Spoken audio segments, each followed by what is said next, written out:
지금 경제는 앞으로 상저하고가 될 것이고, 경제 위기는 없었고, 뭐 터진 거 없으니까 집값은 계속 올라갈 것이다, 뭐 이런 식으로 이야기하시는 분들 많은데, 경제 위기는 이미 진행 중이라고 늘 말씀드렸고, 이번에 역대급 경제 위기라는 지표가 나왔습니다. 가장 큰 지표는 뭐예요?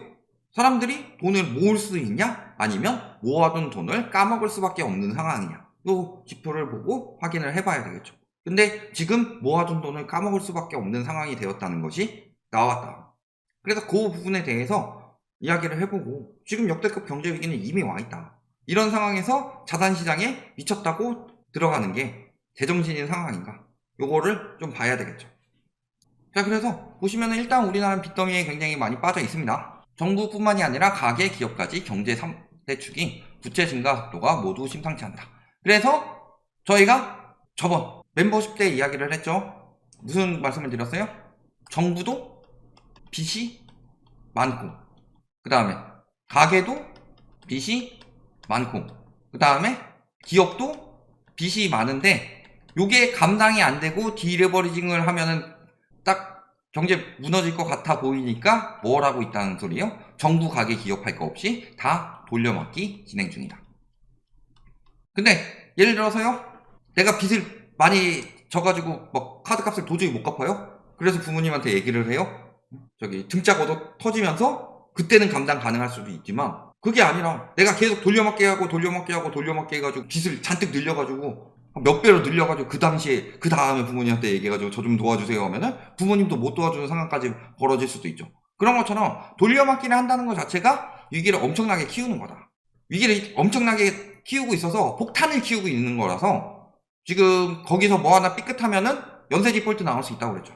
왜냐면 돌려막기가 굉장히 위태로운데, 그 돌려막기 때문에 왔다 갔다 다 연관이 되었기 때문에 이런 상황이 되는 거고, 지금 그래서 보시면 가계대출도 기업대출도 빠르게 불어나고 있다. 이런 상황에서 대출이 어마어마하게 늘었어요. 대출 원금이 늘어나면은 이자가 조금만 올라도 반응을 하는 거죠.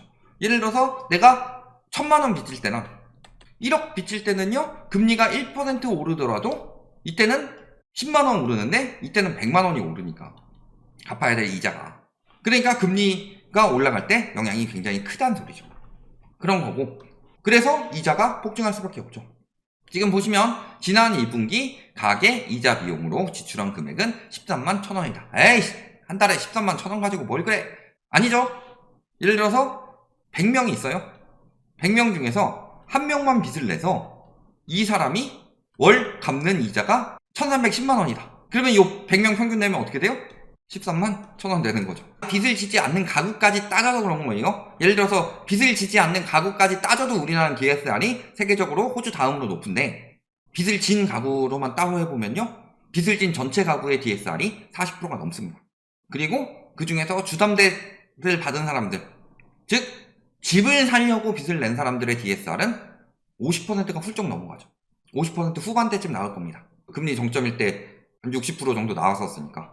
그리고 금리가 저점일 때 한 55% 정도 나왔으니까 50%대 후반 정도 나올 거다. 그런 상황이니까 빚만 잔뜩 지었고, 근데 막상 금리가 올라가니까 이자 부담은 역대급 빚을 많이 졌기 때문에 이자 부담이 2006년 이후 최고다. 2006년부터 통계 작성이 시작됐긴 했는데, 그러면은 2006년 그때가 언제였냐? 미국이 금리 동결하던 시기였죠. 긴축하다가. 그래서 이게 2006년부터 어디 집값이 빠졌다? 강남이 빠지기 시작하고 2008년에 글로벌 금융위기 터지면서 전국적으로 번졌죠. 근데 이번에는 그때보다 훨씬 더 심각해요.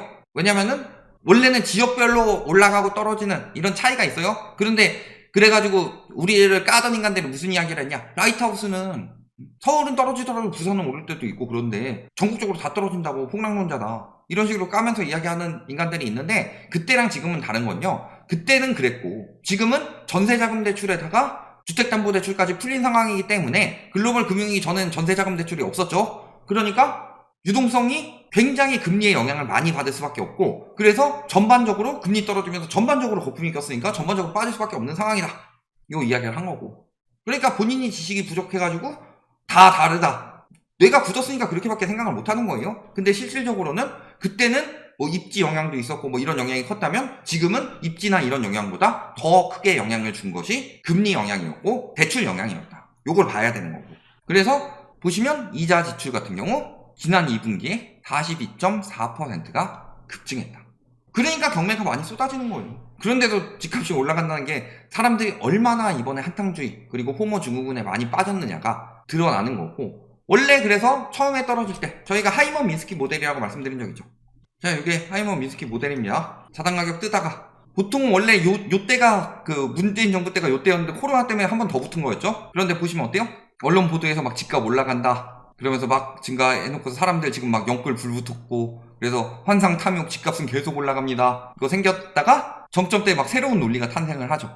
예를 들어서 임대차 3법이 전세가를 끌어올렸다, 혹은 부동산 규제 때문에 집값이 올라간다 라는 말도 안 되는 논리들이 탄생을 했었죠.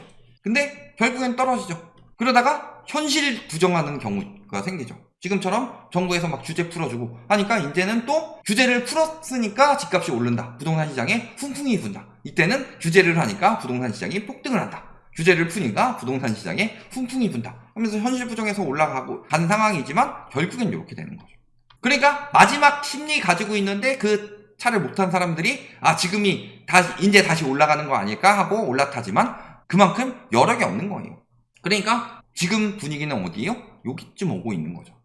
그런 상황이라서 현실 부정한 사람들이 마지막에 몰리는 것일 뿐입니다. 결국에는 전반적으로 여력이 안 되기 때문에 안 되는 거고. 근데 벌써 바닥 찍었느니 이런 이야기를 하는 사람들은요, 경제에 몰라요. 무슨 이야기 하는 거냐? 그냥 부동산은 무조건 오른다, 요 마인드밖에 없는 거고, 그런 식으로 특히 이번에는 유튜브 시대가 하면서 여러분 부자 되게 만들어 주겠습니다 해가지고 많은 호구들 끌어모은 거죠. 진짜 부자 된 사람은 누구냐? 그때 내 집 마련한 사람들 부자예요? 아니면 지금 이자 때문에 힘들어서 고생하고 있어요? 올라간 만큼 번 것도 아닙니다. 팔아서 현금화하지 않는 이상 내 돈 아니에요? 이자 부담만 늘어나서 지금 자산은 늘어났는데 삶은 더 피폐해졌죠. 그 돈은 누가 다 벌었겠냐? 잘 생각해봐라. 누가 어떻게 당하고 있는지. 결국엔 그렇게 끌어들이고 여러분 부자 되는 법 알려드리겠습니다 라고 말하는 사람들 치고요, 실질적으로 그 사람들 말 듣고 부자 된 사람 거의 없고, 진짜 부자는 여러분들로 인해 제가 부자가 되겠습니다, 이런 거지. 그리고 이런 상황에서 소득은 감소하고 있죠. 명목소득은 전년 동기 대비 0.8%. 명목소득이라는 건 여러 가지 다 반영 안 한 거예요. 그래서 예를 들어서 그 전에 100만원 벌었다, 그럼 지금 얼마 번 거냐? 99만 9,200원 번 거다. 그러면 0.8% 감소한 거죠. 실질적으로 그렇게 감소를 했는데 물가까지 상승하니까 실질소득은 3.9% 감소했다. 근데 요거 굉장히 이상하지 않아요? 물가가 얼마나 올랐는데 물가 상승률은 어떻게 됐어요? 작년에 이럴 때 2분기 때 하더라도 물가가 3%대 4% 나왔었죠. 2% 때는 7월 돼야 떨어진 거고. 근데 왜 3.9%밖에 안 감소하냐? 그러니까 그런 이야기를 하는 거예요. PIR이 10% 떨어진 게 말이 되냐? 그런 기사들이 나와요. 집값 전고점에 90% 회복했다. 근데 소득은 감소했죠. 그런데 PIR은 갑자기 18.1에서 10.5까지 떨어졌어요. 그게 말이에요? 사기꾼들도 그렇게 속이면 못 속이는데 정부가 그러고 있으니까 말이 되냐. 그리고 비소비 지출도 여기 보시면 이자 비용, 보험료, 세금 이런 이자 비용도 8.4% 증가하면서 가처분 소득도 감소하고 있다. 그러니까 지금 역대급 경제 위기가 왔다는 걸 뭘 보면 나온다? 요거 가계 흑자액이 뚝 떨어졌다는 소리예요. 자본주의의 기본은 그거라고 그러죠. 화폐 가치 하락. 그래서 돈은 계속 풀리고, 그 돈이 계속 풀리는 게 뭘로 풀리는 거예요? 내 소득으로 풀리는 거잖아요. 내 소득으로 풀려야지 그 소득이 늘어나면서 돈이 더 많이 돌고 통화 승수가 늘어나서 화폐 가치가 떨어지는 건데, 지금 보시면은 13.8%가 감소했어요. 가계 평균 흑자액이. 그것도 작년 4분기 2.3%에서 올해 1분기 12.1%에서 지금 13.8% 감소로 계속 커지고 있다.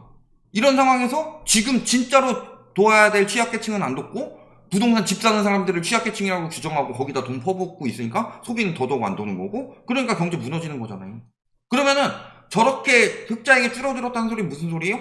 여윳돈이 사라진다는 소리예요. 저축할 돈이 없다는 소리예요. 저축할 돈이 없고 대출도 받는데 어떻게 집값이 오르냐? 강남은 수요가 많아서 집값이 계속 오른다? 강남 수요는요, 강남 살고 싶은 수요가 아니에요. 지금 가격에 강남을 살 수 있는 수요가 얼마나 됐느냐지. 그러니까 가격이 떨어지면 수요가 늘어나는 거고, 가격이 올라가면 수요가 줄어드는 거예요. 이게 수요 공급의 기본적인 논리죠. 그런데 강남 살고 싶은 사람 많으니까 강남은 수요가 많아서 집값이 계속 오른다. 말이 안 되는 거죠. 근데 문제는 이렇게 되는 와중에 근로소득세는 늘어났습니다. 이번에 보시면은 세스펑크 59조인데 늘어난 게 뭐다? 근로소득세만 1천억 원이 늘었다. 즉 사람들 소득은 없는데 세금 더 떼가고 있다. 그러면서 부자들은 감세해주고 있다. 이게 핵심이죠. 물론 부자들은 감세하고 싶어서 감세된 건 아닌 경우도 있지만 법인세는 까줬잖아요. 그러니까 어디서 지금 쥐어짜고 있는데도 서민들 월급쟁이들 쥐어짜고 돈도 못 버는데 세금은 더 쥐어짜고 있는데도 세수분크가 저렇게 나고 있다. 이게 핵심인 거고. 그래도 막 취업자 늘어났고 근데 취업자 대부분이 뭐라 그랬어요? 60대 이상 여성이었죠. 오히려 40대 남자 이런 그 사회생활의 핵심적인 인력들은 취업이 오히려 빠졌죠. 그러니까 뭐만 늘어난 거예요? 비정규직만. 비임금 노동자가 엄청 늘었는데 이거는 2021년이니까 문재인 정부 때죠? 마찬가지예요. 집값이 올라가면서 다 영향받은 거고 결국에는 비임금 노동자들만 잔뜩 늘어났고 소득은 거의 늘지 않았죠. 그러니까 최저임금을 왜 올렸겠냐 이런 것도 생각을 해보시면은 답이 다 나오는 건데 최저임금 때문에 자영업자들 죽습니다. 근데 엄밀하게 말해서요. 알바생 뽑는 거는 본인이 갑이기 때문에 최저임금은 탓하는 거고 건물주 탓은 안 하죠. 근데 핵심은 최저임금보다 더 문제는 임대료 때문이에요. 왜 강남식당이 강북식당보다 훨씬 더 비싸냐. 땅값이 비싸가지고 임대료가 어마어마하기 때문이죠. 그러면 왜 그렇게 임대료가 늘었냐. 건물값을 엄청나게 올려버렸으니까 왜 그렇게 건물값이 많이 올랐냐. 도구나 카우나 다 투기해가지고 집값 올리니까 땅값 올라가지고 상가 가격까지 올라가서 그렇게 된 거 아니에요. 그러니까 기본적인 경제 붕괴 시스템이 나와가지고 결국엔 최저임금 같은 경우는 돈은 돈이에요. 근데 그쪽 탓만 계속 지금 몰아붙이고 있는 거고. 그러니까 돈이 안 도니까 기업이나 자영업자들 더 죽어가고 있죠. 자, 아까 가처분 소득 감소했는데 자영업자 가구는 가처분 소득이 20% 가까이 감소했습니다. 특히 고용원이 있는 경우는 가처분 소득이 19.5%. 그 다음에 고용원이 없는 경우도 16.2%가 감소를 했다. 그리고 좀비 기업 이런 사태들을 보면은 통계 수치가 리먼 사태 이게 이때보다 더 높은 수치가 나오고 있다. IMF 때 왜 경제 위기였어요? 기업들 우수수 무너지니까. 글로벌 금융위기 때 왜 위기였어요? 기업들 우수수 무너지니까. 집값이 떨어져서 위기가 아니었어요. 일자리가 사라지고 기업들이 무너지니까 그게 위기였던 거지. 그런데 지금 그때보다 훨씬 더 높은 수치로 무너지고 있는데도 불구하고 아직도 경제 위기가 아니다. 상저하고다. 이게 뭔 소리냐. 그렇게 자화자찬을 할 때냐 지금. 지금 이제 곧 4분기인데 무슨 상저하고예요. 유엔에서 경제 성장률 0.9% 이야기했어요. 얼마나 심각하냐. 누가 소비 살아난다고 그래요. 얼마 전에 질문하신 분이 있었는데 카드 사용 대금이 늘어서 소비가 살아났다. 무슨 소리. 소매 판매 최대 감소하고 있는데 3년 5개월 내 최대 감소라는 소리는 코로나 때보다 더 감소했다는 소리예요. 카드 사용 대금이 늘어난 이유는 사람들이 당장 쓸 현금이 없으니까 카드로 긁어가지고 빚으로 미루고 있는 거고. 이런 상황이에요. 상저하고는 저희가 뭐라 그랬어요? 저희가 말하는 상저하고만 일어나고 있죠. 금리하고 물가만 상저하고 할 거다. 그래서 물가도 저점 찍고 다시 올라가고 있고 금리도 저점 찍고 다시 올라가고 있죠. 상저하고는 물가하고 금리밖에 없어요. 그리고 아까 이야기했죠? 왜 비싼 임대료 이야기 안 하냐. 그럼 건물주가 배째라 하면서 많이 받는 거냐. 근데 건물주도 안 그렇다. 건물주도 이래요. 상가수익률 0%대. 그러니까 지금 자본소득도 안 나오고 있는 상황이고 그 다음에 근로소득도 줄어들고 있는데 그것도 뺏기고 있는 상황이고 사업소득도 안 나오고 있는 상황이에요. 이게 경제위기가 아니고 뭐예요. 지금 수익률 볼까요? 올 2분기 기준 0.66%. 전국 소규모 상가. 중대형 상가는 0.73%. 서울 중대형 상가는 0.75%. 은행 예금만큼도 안 나온다는 소리예요. 물론 평균이고 공실 이런 것도 고려가 됐겠지만 평균적으로 은행 예금만큼도 건물주도 돈을 못 벌고 있다. 그러니까 저희가 말씀드리잖아요. 건물주도 돈 못 번다. 이 높은 임대료는 건물주가 돈 많이 벌기 위해서 하는 게 아니라 부동산 가격이 너무 많이 올라서 빚을 많이 내니까 그만큼 이자 비용이 많이 나오고 그러니까 임대료가 높아지는 거고 핵심은 건물값이 높아진 게 핵심이다. 그래서 이 부동산을 한번 갈아엎어서 그레이트 리셋을 한번 해야 되는데 그거는 또 죽어라고 안 된다고 막고 있는 게 말이 되냐. 이런 부분들 보시면은 지금 경제위기 아니다라고 말하는 거는 본인들이 그거에 익숙해져 있기 때문이지 경제위기는 맞다는 거예요.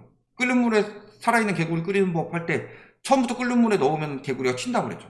근데 찬물에 넣어놓고서 슬금슬금 끓이면은 계속 끓는데 모른다고 하죠. 지금 그러고 있는 상황이에요.